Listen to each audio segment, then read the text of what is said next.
The giant impact hypothesis is a scientific model that explains the formation of the Moon.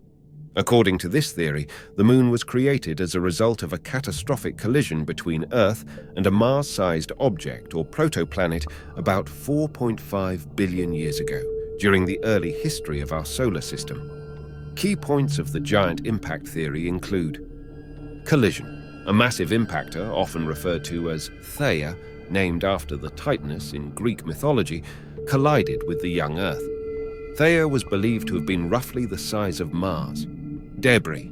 The impact was so violent that it caused both Theia and a significant portion of Earth's mantle to be vaporized and ejected into space.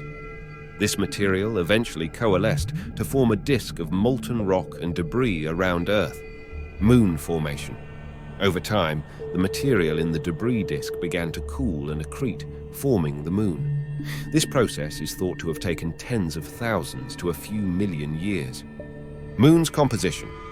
The Moon's composition is similar to Earth's mantle, which supports the idea that it formed from material ejected during the impact. Isotopic similarities. One piece of evidence supporting the theory is the similarity in isotopic compositions of certain elements between Earth and Moon rocks. This suggests a common origin for both bodies. Angular momentum.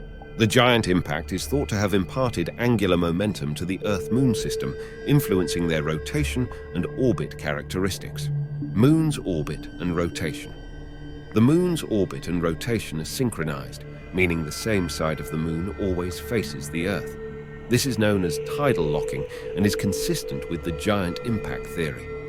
The fate of Theia, the protoplanet that collided with Earth, is a subject of ongoing research.